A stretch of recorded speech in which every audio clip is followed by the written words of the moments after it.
quote from the Searles family in South Granville, New York.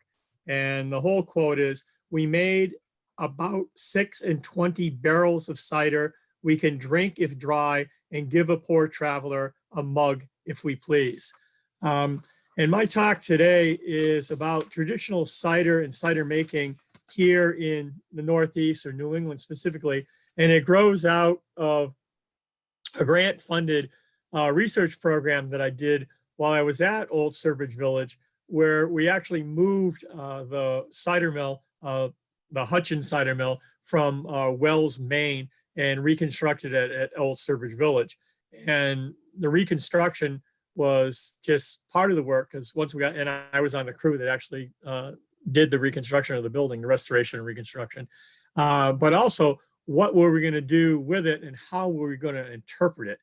What was the history behind cider making in the area and cider consumption? And I spent a couple of years actually doing the research, and have continued to add to my personal archives about the trade. Now, something we have to get clear right from the very, very beginning, and it was mentioned about editing film scripts. I was just doing a script this morning, as a matter of fact, where they talked about apple cider. Well, that's redundant. If it's cider, it's made out of apples. If it's perry, it's made out of pear. If it's wine, it's made out of grapes. I mean, they understood a very, very specific meaning.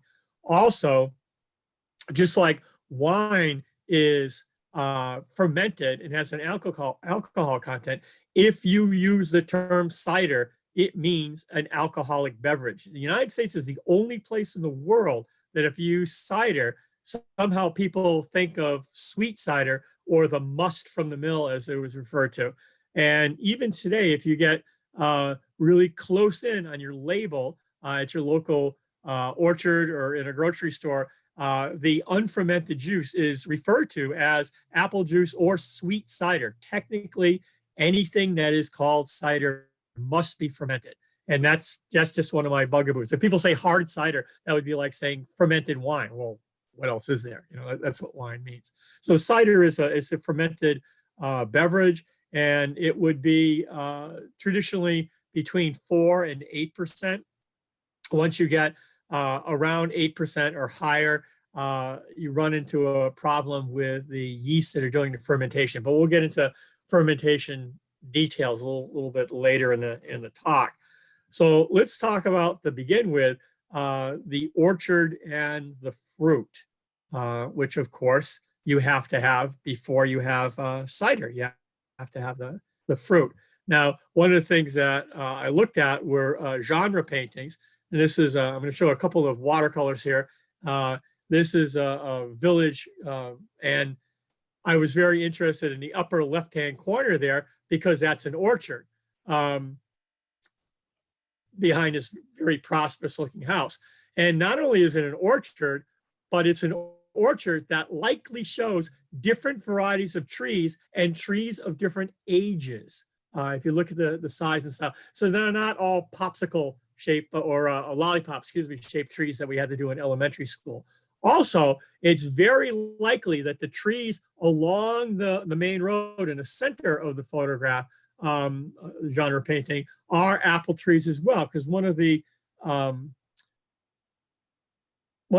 ideas that was promoted by the agricultural societies was to use apple and pear trees as living fences.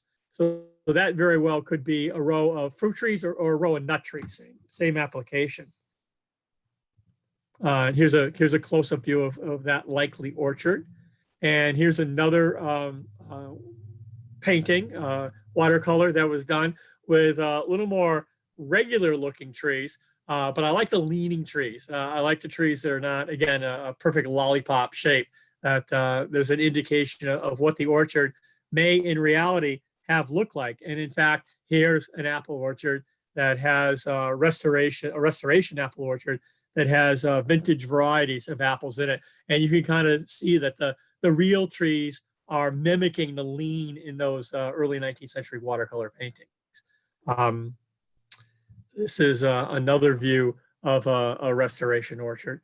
Now, part of the complication with dealing with vintage apple trees and trying to do something like a restoration orchard. And there are many places that are interested for genetic stability and environmental reasons and so forth. They're very interested in these antique or vintage varieties of apples. Most of these apple trees will not begin to bear fruit till they're at least 12 years old, at least, and sometimes many more years than that. So it's an investment. It's not like planting corn or tomatoes. It's an investment on your farm to dedicate an area for these kinds of trees before you get any kind of feedback from them at all, any kind of profit. Also, these are fairly young trees in this image and in this image, believe it or not. Most of your antique varieties of apple trees, when mature, will be about 40 foot tall. So it's not that easy to harvest your apples of the antique varieties. That's why many today are engrafted on dwarf stock, and most of your modern varieties are actually grown as dwarf trees. They're not grown to the full size that apples had been for hundreds and hundreds of years. So I just mentioned about ingrafting or grafting. All right, here's the big complication on apples. Apple trees do not grow true from their seeds. You cut open an apple, you've got that nice star shape on the inside. You've got the pippins inside there. Those are the seeds of the tree that have arsenic in them. Anyway, it's another whole story. But if you plant all the seeds from a Macintosh apple, none of them will produce a Macintosh tree. As a matter of fact, half of them might very well be barren and never produce any tree at all. Apples are very, very complicated genetically. And historically, people didn't know about the genetics, but they understood that they did not come true from seed. So the only way to get a particular variety of apple is to graft it or ingraft it. And these are examples of antique grafting tools that I've picked up at flea markets and so forth. And you can see they've got nice hand forged marks here. You can see the welds and everything. It's not a machine made on them. The one on the right is actually made from a farrier's file. So it's a reused tool that a blacksmith at a farrier had, and it has very good steel in it. So they used it for making this tool. So how do these things work? Well, you've got two parts of the tool. On the left-hand side, you can see the blade, which is like a knife or like a froe or like a plain blade, something like that, or like a paring knife. And what these portions of the tool are used for is to cut a twig of a known variety of apples, whittle that twig down to a point on its cut edge, bring it over to an existing apple tree, the variety of which you don't want or is not as valuable to you. You nip off a branch of a twig of a similar size on your rootstock, on your tree that you're going to graft into. And then you jam the blade down into the end of the twig, so you bisect it. So you end up with two parts. Now those parts are going to want to keep themselves together. So then you use the parts that are on the right-hand side. You jam those screwdriver-shaped pieces in and you twist, and that will open up the cleft. It'll open up that twig.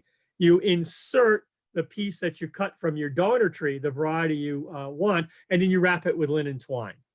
And the cambium layers, the live bark layers, will grow together, and that tree will then become the variety of apples that you want to reproduce. And that is the only way to be able to get apples that are true to the variety that you are looking for.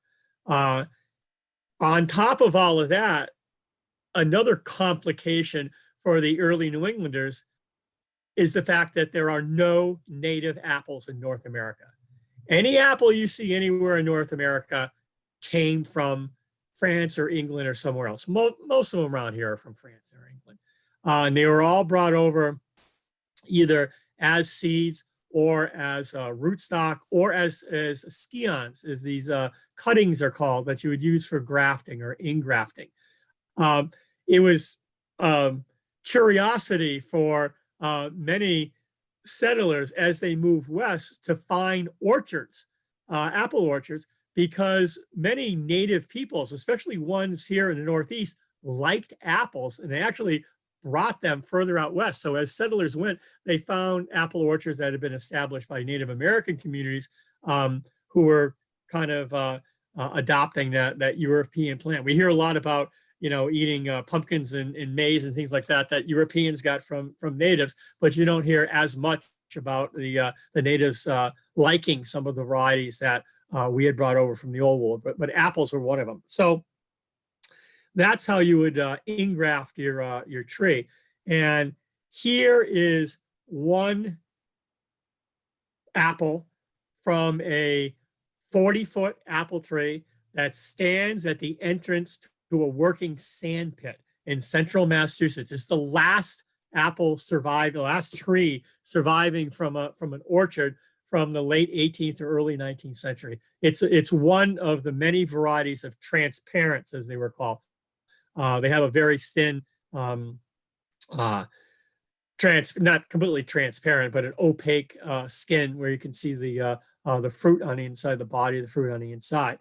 And this brings me to my next point about many of these trees and what we might find today is when the horticultural and the agricultural societies started doing assessments of farms and inventories of what types of fruits and grains and so forth that were being grown on how many acres. So we know how many acres of oats were grown and how much wheat, not very much wheat, some rye, very little linen, but also orchards and what kind of orchard fruit.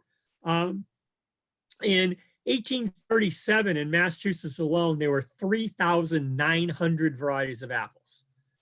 3,900 varieties of apples. So, you know, there are just to give you a few, I kind of keep a list of ones that I've run into, you know, like the yellow bellflower, the 20-ounce, the Tolman sweet, the black gillyflower is actually one of my favorites. The Duchess of Oldenburg, the Gravenstein, the Grimes Golden, the Jeffreys, the Jonathan, the Mother, the Newton Pippin, and there are all kinds of Pippins. There's a whole line of Pippin family. The Nonsuch, the Swain, the Baldwin, which is a Massachusetts apple, native to Massachusetts or developed in Massachusetts. The Rambo, yes, in fact, there was a Rambo before the movies, grew down in Woodstock, Connecticut. The McClellan, the Green Inn. You see a lot today, green ing, I-N-G. The apple is actually the Green Inn, I-N-N, and it grew in the front yard of Mr. Green's Inn down in Rhode Island. And it was famous at the inn, used for doing Marlborough puddings, spit that out, and several other kinds of fruit-infused dishes. And people used to take cuttings from the Green Inn tree and bring it back home and graft it in their orchards. And they did this so much that they eventually killed the original tree. But there still are Green Inns around today, and they're all descendants of that original tree from down in Rhode Island. There's a Roxbury russet, again, named after Roxbury, Massachusetts, so another tree that was developed here. The Smokehouse, the Spitzenberg, the Northern Spy, the Transparent, the Westfield Seek no further from the town that I live in. Cox Orange Pippin, which is another one. I'll show you a picture of them. The Spencer, the Rome, the Lady, the Wine Sap, the Sops of Wine, the Blue Pearmain, the Empire, and that's just 30 of the 3,900 varieties that were around. Just amazing. These apples were grown for table fruit. They were grown for baking or cooking apples, and they were grown for cider. They were grown, not that there wasn't some back and forth between those categories, but they were selectively grown for those three uses. Here's some other trees. This is up in the town of Grafton, I believe this one is. Another variety has a little of the heart-shaped bottom, like the Sapsa wine has. So what is actually an apple? What does an apple look like? In our minds today, to be an apple, it has to be round and it has to be red.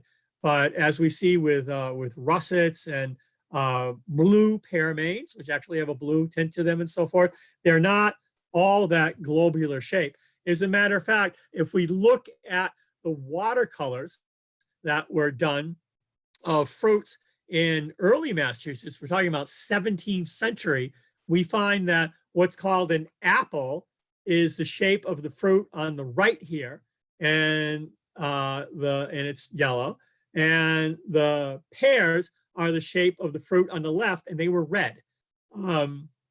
So in their minds, in the 1670s and 1680s, what was an apple and what was a pear? And they are the same family. So they're the same family as wild roses. So their concept was different than what we've been educated that the fruit should look like today. So we've got some Rhode Island green-ins here on the some left, some Spitzenberg, and some Northern Spies. These are actually on display at the Cummington Fair, which is run by the Hilltown Agricultural Society that I volunteer at. And I was happy to see some of these early varieties still being grown by orchards in Franklin County. And here's a Cox Orange Pippin and a Roxbury Russet. And you've heard of, russet potatoes.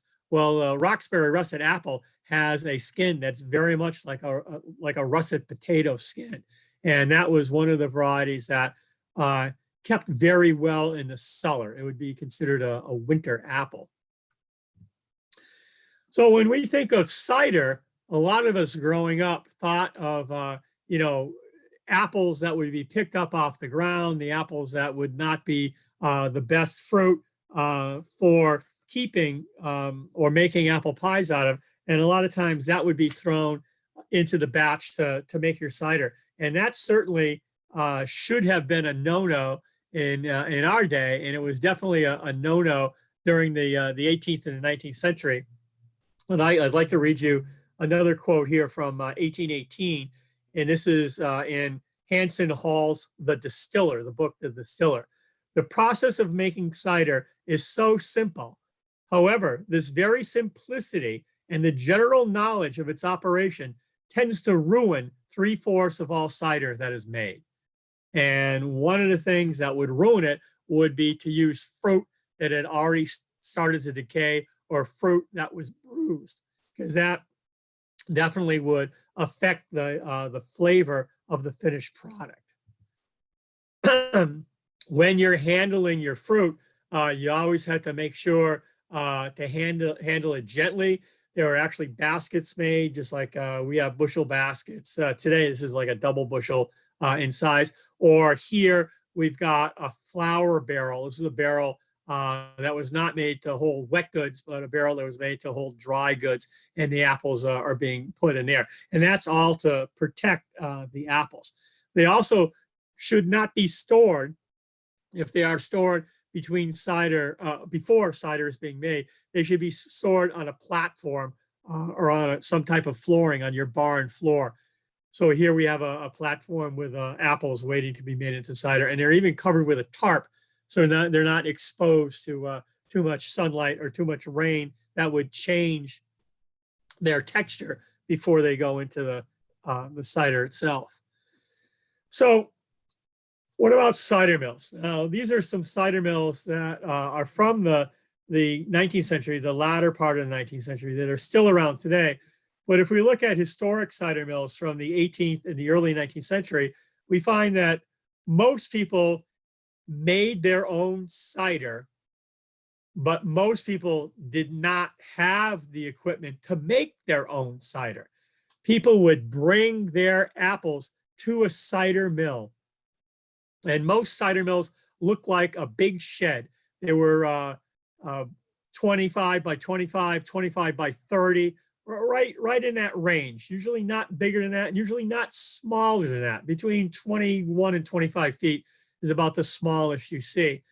And people would bring their apples to the mill just like they brought their grain to a grist mill to be made into meal and flour. So people were used to this kind of economic exchange within a community so that everyone did not have to buy their own equipment, but they would bring it to someone who had their own equipment.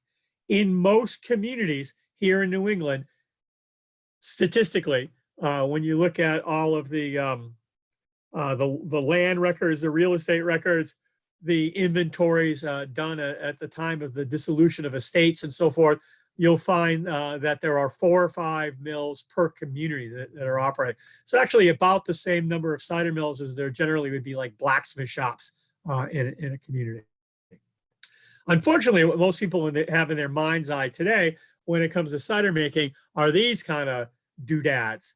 Now, this is a press, a grinder and a press that was made down in Enfield, Connecticut. And this actually is in the Enfield Historical Society. Thompsonville, Connecticut is a village, a community within the political division of the town of Enfield, Connecticut. So this is really something you see more at the end of the 19th century into the 20th century, where you had gentleman farmers or hobby farmers that would have a small orchard, and they would be doing a few gallons at a time, really more for the pleasure of it than for the trade, for the value of it. So in the mill, and I'm sorry, this is a little bit out of focus. I couldn't tweak this too much more, but I'll be showing some other pictures. So in the mill that we moved down from Maine, instead of having this small kind of mill that you could put in a bushel at a time, we've got a very large operation. And instead of being cranked by hand or by a single cylinder farm engine, it's turned by a horse. So I don't know how good the resolution on all of your screens are, but if you look in the center of the picture where the drive shaft is, just to the right of the drive shaft, you'll see a very thin stick. And that stick is, here's the old proverb coming up, is where you hang the carrot.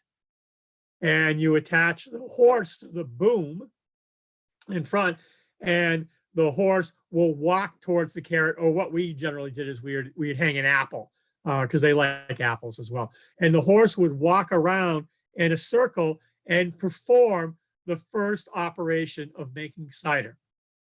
Now I have to jump back 1 minute here because I compared cider making to a grist mill. And in a grist mill, you had the grist miller would own and run his equipment, and he would take a portion of what you brought in as payment for the flour or meal that he was making for you.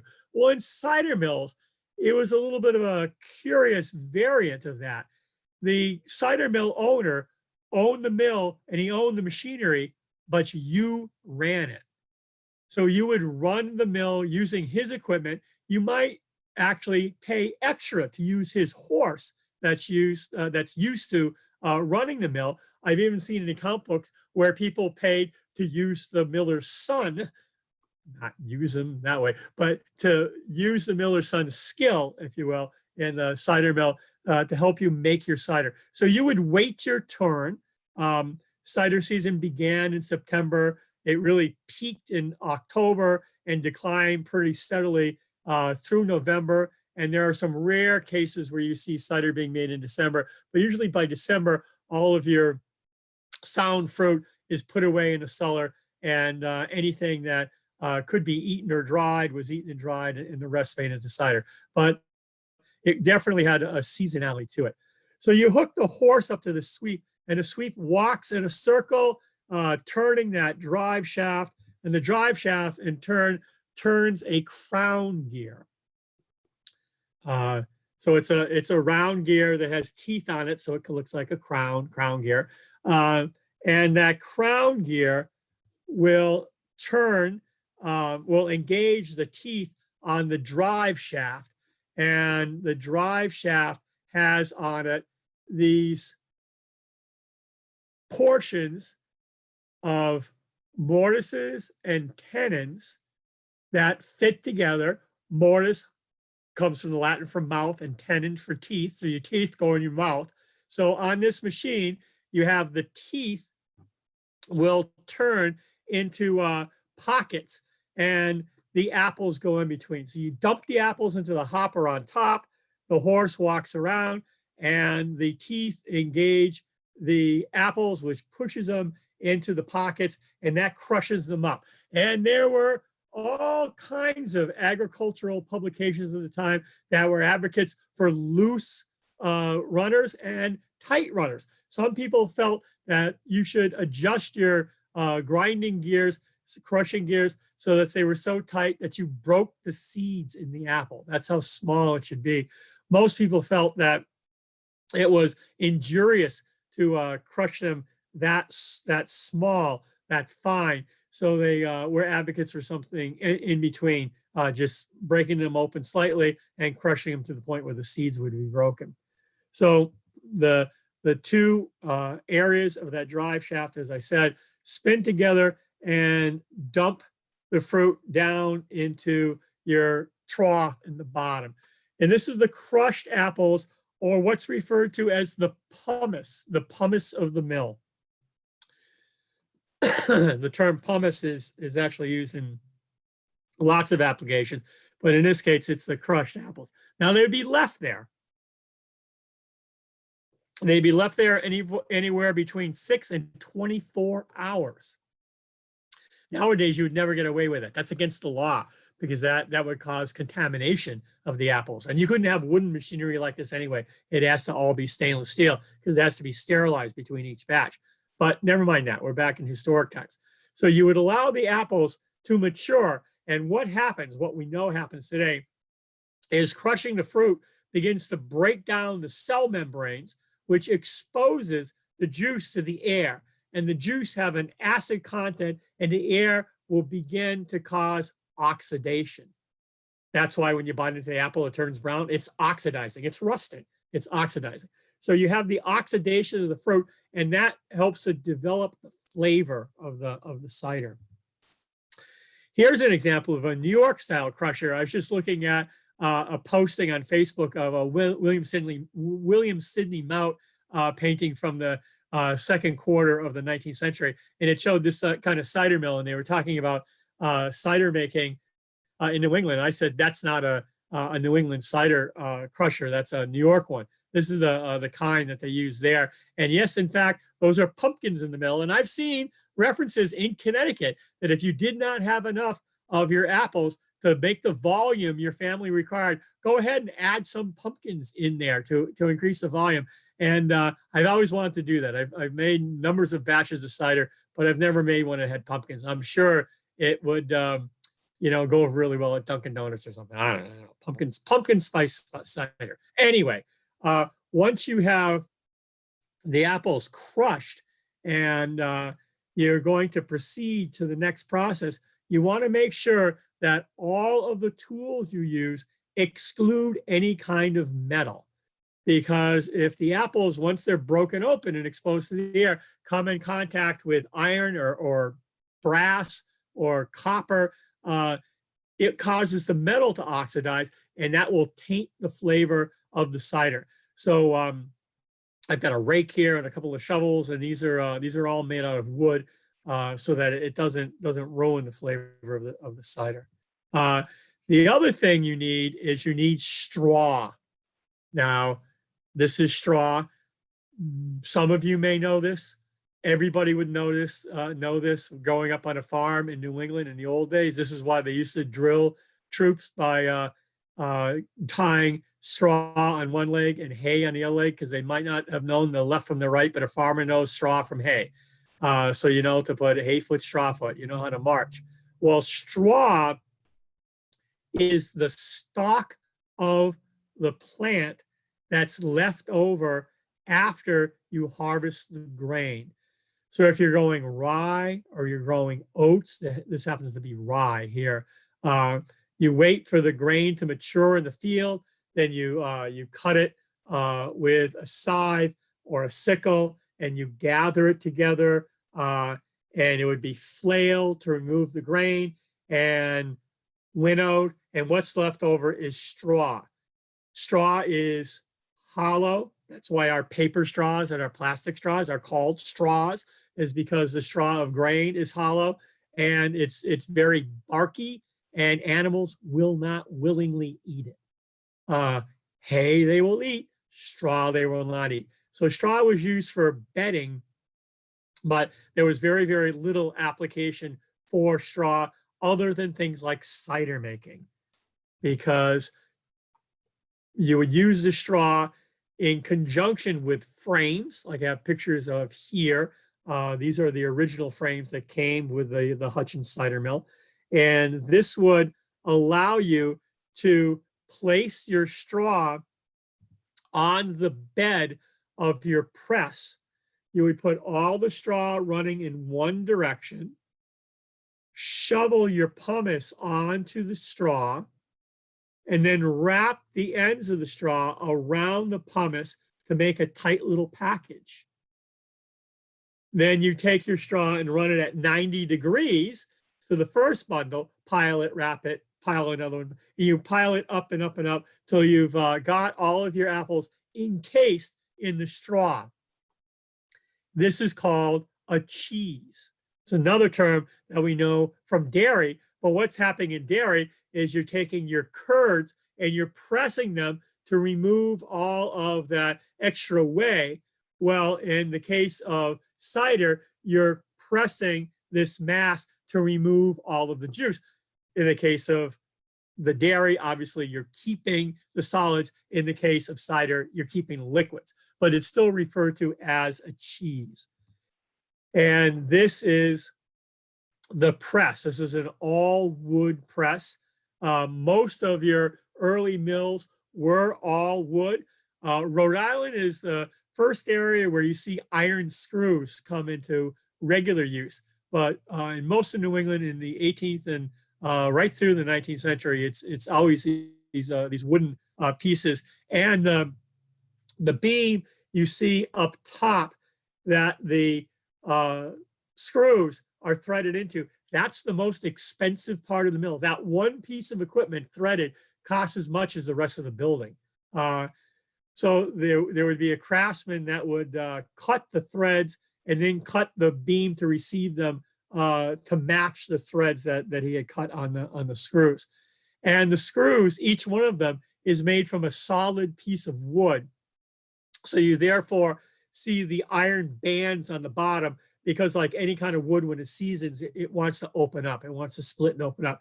So these iron bands would keep that from splitting open. And it is lubricated with lard. And it's amazing how much pressure you can get down in these. So what's the cider mill making? We've got the nut mill, as it was called. The crusher is called the nut mill. Those teeth are referred to as nuts. We've got the press. What do we get out of it? Well, here we have the cheese being pressed, and you can see in the lower left-hand corner, there's a trickle of juice coming out. That's the fresh juice coming from the press. The base of the press is made up of a series of very thick boards that will rot, and people knew at the time they were rot. So the base of the press had to be replaced periodically. You prevent the base from leaking by using the technique of every place you have boards coming together, you caulk it like a ship, but you don't caulk it with oakum. You caulk it with flag.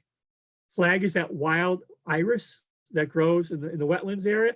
You peel it off, and the pith inside is what you drive down between those boards, and that will make the base of your press watertight.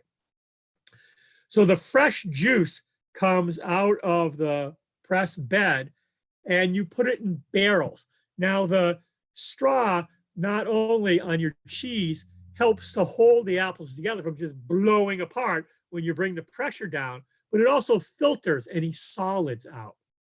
So here we have on the barrel what looks like a bucket, but it's actually a funnel. And you can see it actually has an outlet there on your right, and it has what are called proud staves. It has some longer staves on the bottom, so it can sit on a rounded barrel flat. And it has more straw jammed into the top of it to help filter any other solids that might be in there, because you want to get as many solids, you want it to be as clear as possible when it goes into your barrels. Not colorless. A lot of the apple juice we get today is very colorless, has very little color because it hasn't been allowed to do that oxidation that we spoke about earlier. So the next step after filling all your barrels, and most families in New England would put away between 10 and 15 barrels of cider per year. So most families had between 10 and 15 barrels for their use for the entire year. Cider making was only done during its season. So you had to get together all of the volume of liquid during that season. A cider barrel is 32 gallons by law.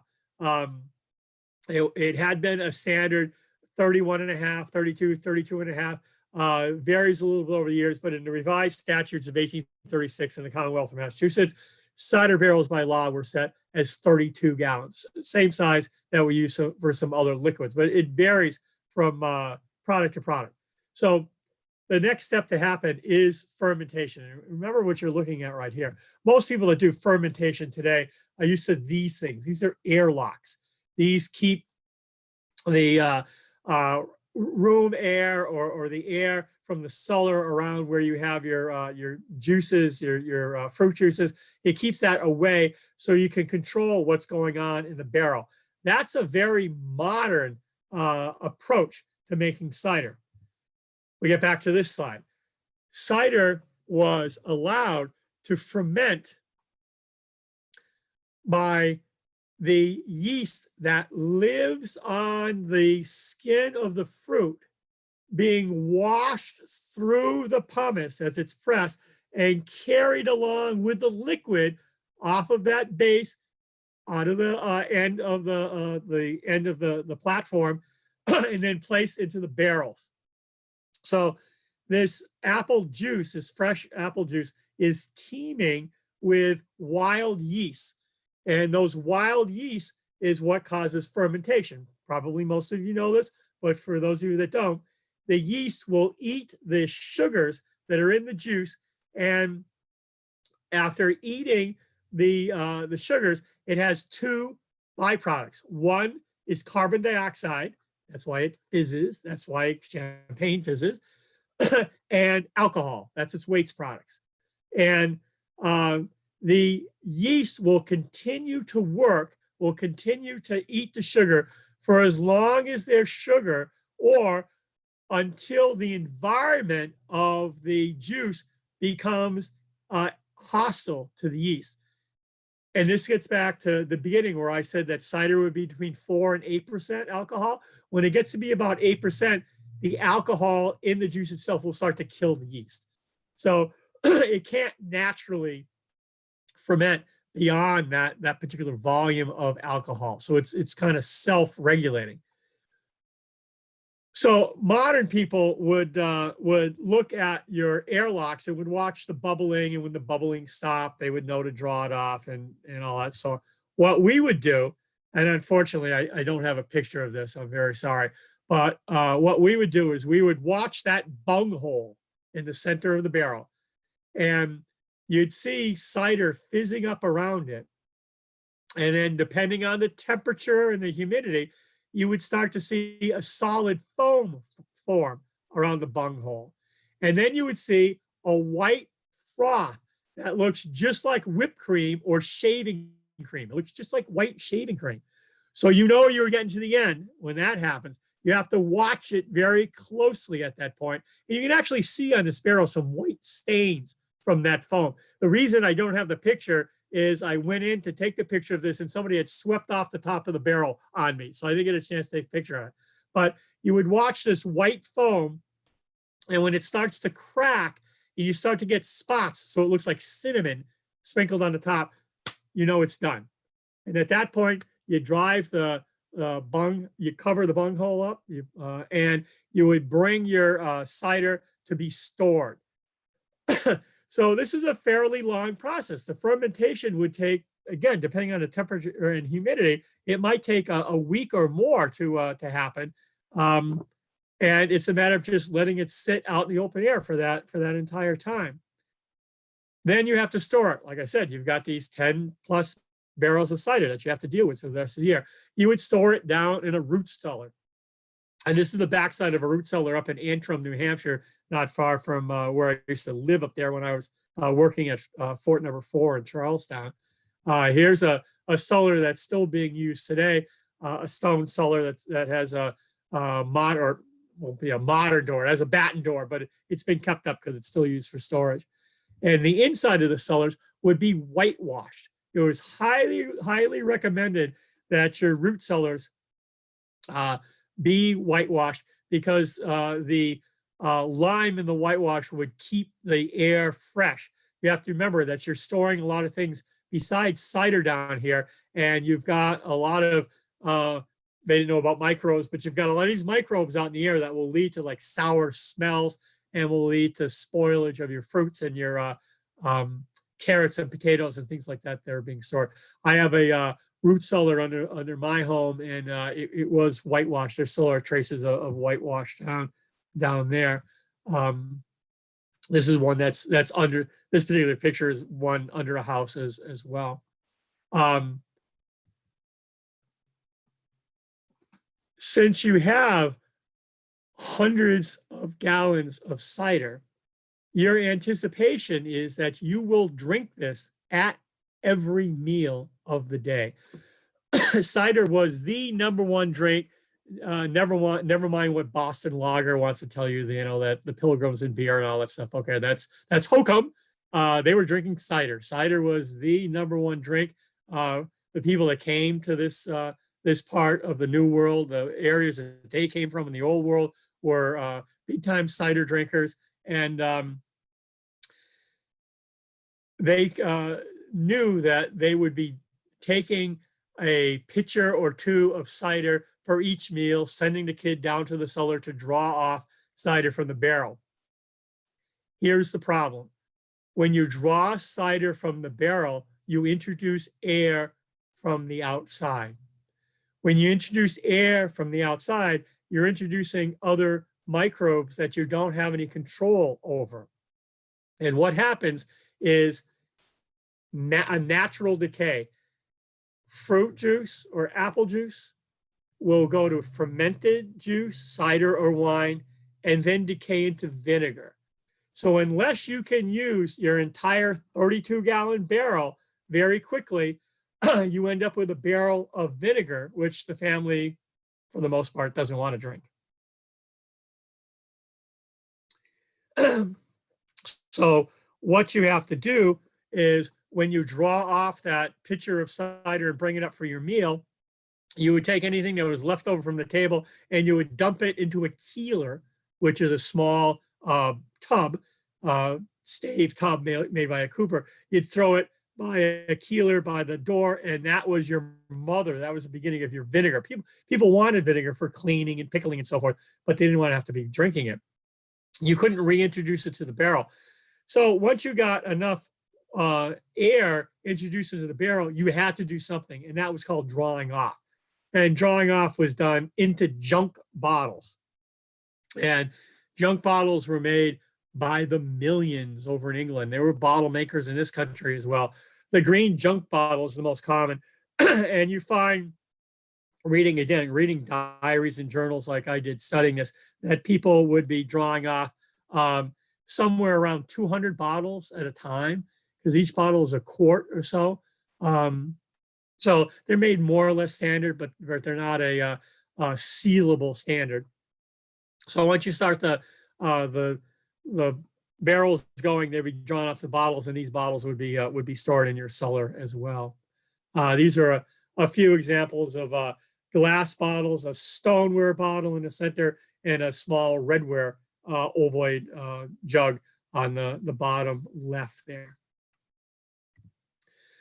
So we talked about cider, we talked about vinegar. another product of the mill comes in with this pot. When you have some of the sweet cider, they were putting the sweet cider in a pot and they were boiling it down to make cider molasses. This would be just like cane molasses that we use today, but it's made by concentrating the sugar in the fresh apple juice so that it can be used as a preservative or used as a sweetener. So it's like cooking down maple sap to get maple syrup, but actually with the apples, there's much more sugar than juice. So you don't have to cook as much of it to get it down into molasses. But there's a nice crock of apple molasses, and it has pretty much the same color as a cane molasses does. There are a couple places that are making this today.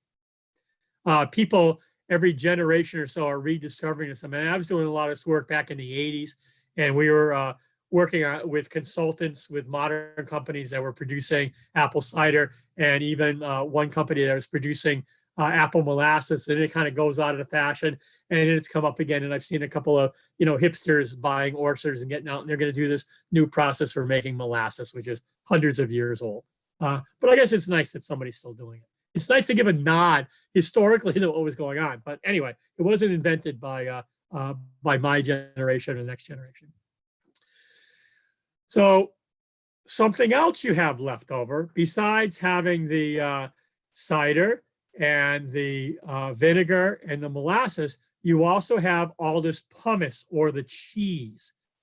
And you could chop the cheese up into sections,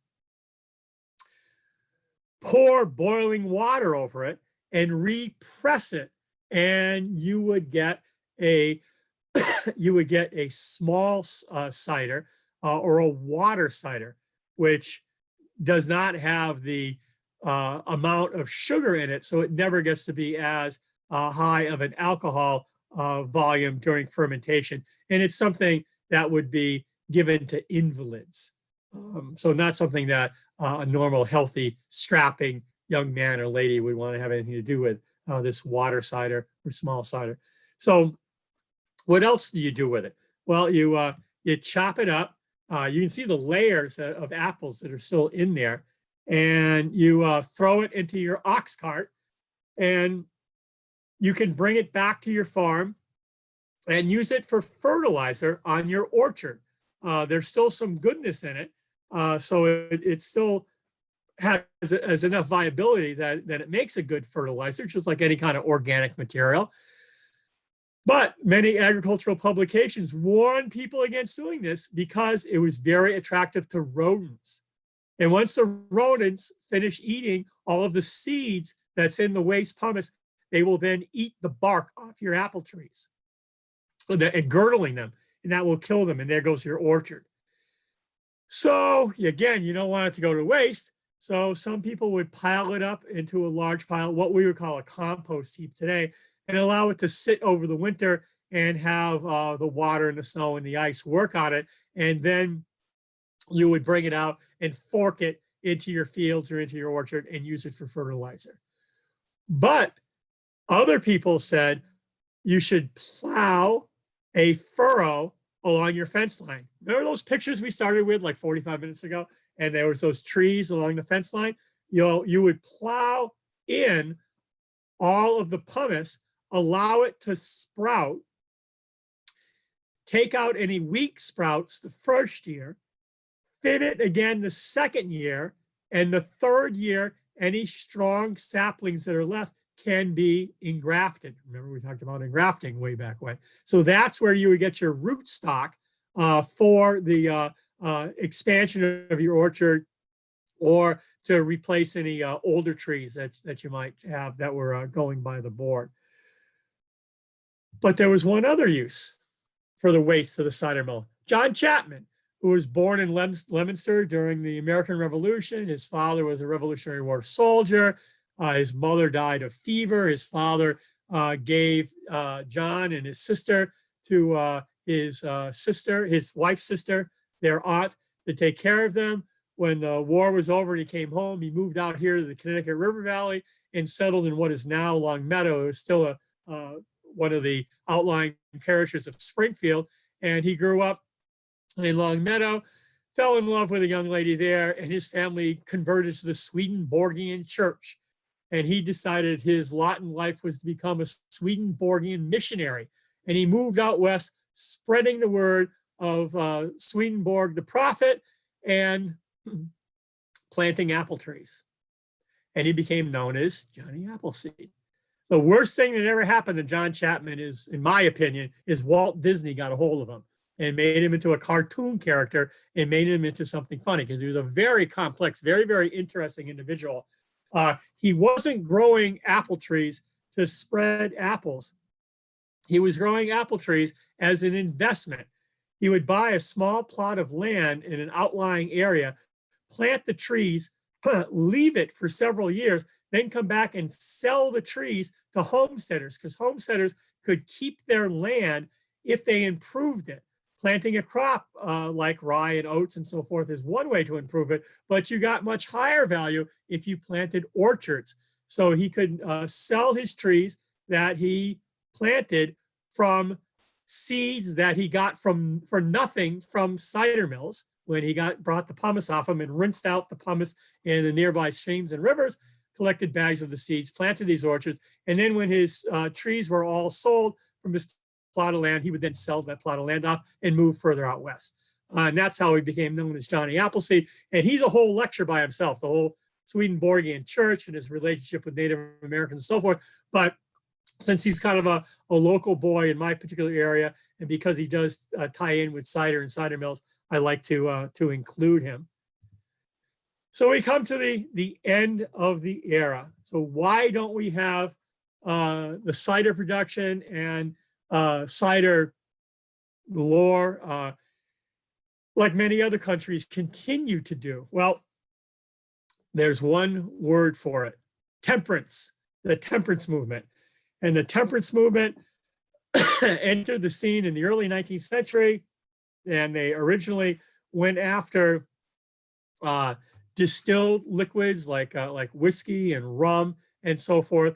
And once they made inroads into whiskey and rum, they started attacking fermented beverages, because there was really a serious alcohol problem in the early republic in the United States. A lot of people, apprentices, journeymen, even some masters would come to work and start drinking at the beginning of the day. They'd be drunk by noontime. It was a really tough situation in a lot of areas, not just urban areas, but rural areas as well. So the temperance movement led to the downfall of the drinking of cider. People wanted to drink things like water. They started to trust water. Initially, they did not, and that's one of the main reasons why cider from the old world was kept as a favorite drink, even though the water here was different. It was unknown to early settlers, the quality of the water, so they drank cider. Anyway, they started moving away from the drinking of cider. And I have a quote here that comes from a farmer in Parma, Ohio, that's writing back to his family here in Massachusetts. And in 1841, and he says, "I now see how much labor was worse than thrown away in making so much cider. We all thought that rum and cider were the necessities of life.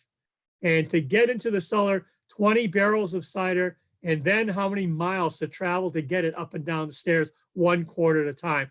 It was such a waste of our time." So people turned away from the drinking of cider. The orchards went fallow. They were allowed to grow up in weeds. It was around the same time that farmland was being abandoned for people to go work in mills. So the upland farms and meadows and orchards were abandoned.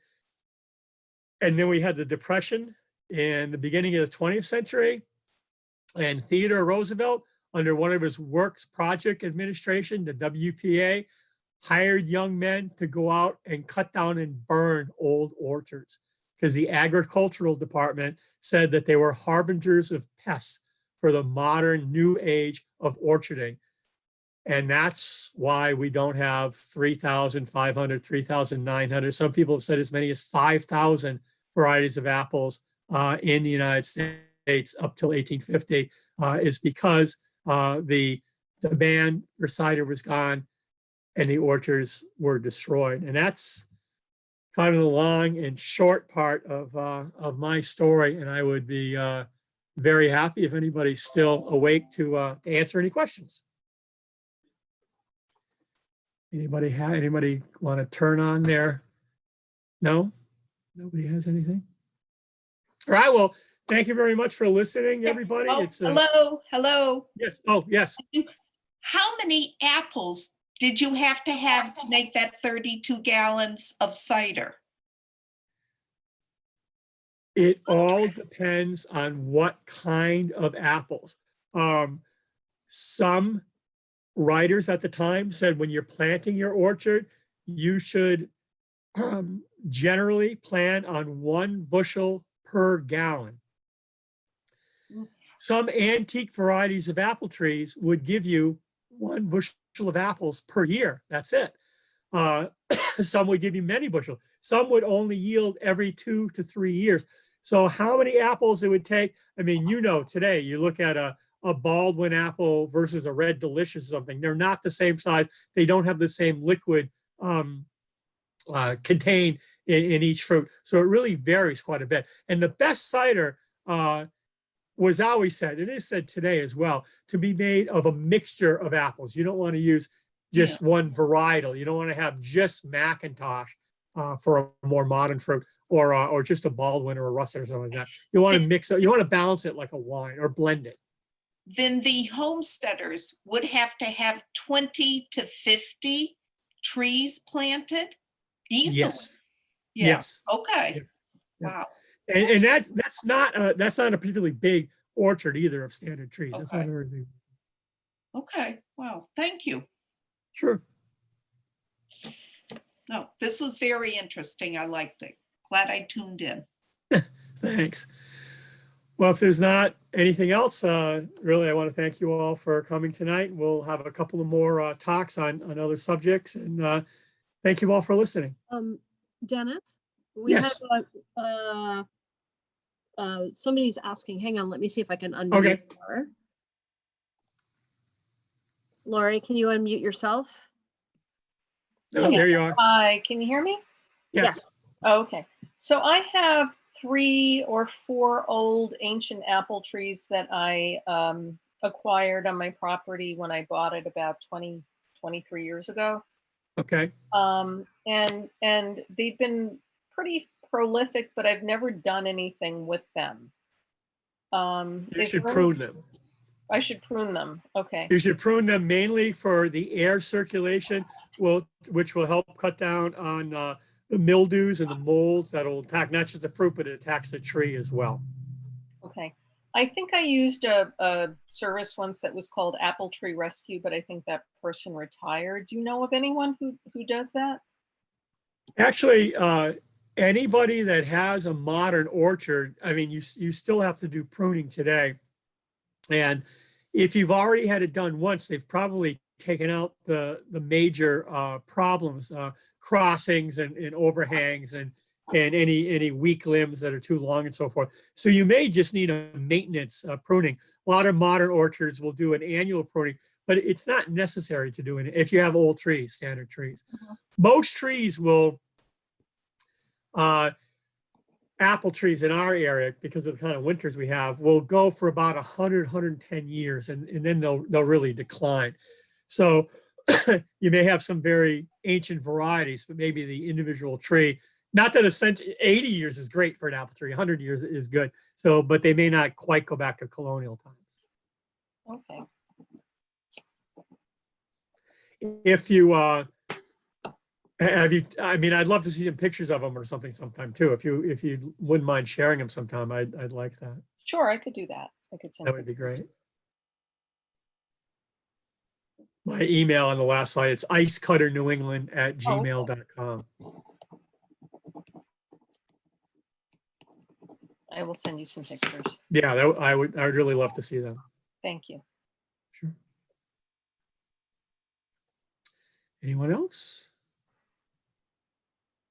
All right. Thanks, everybody. Bye-bye. Dennis.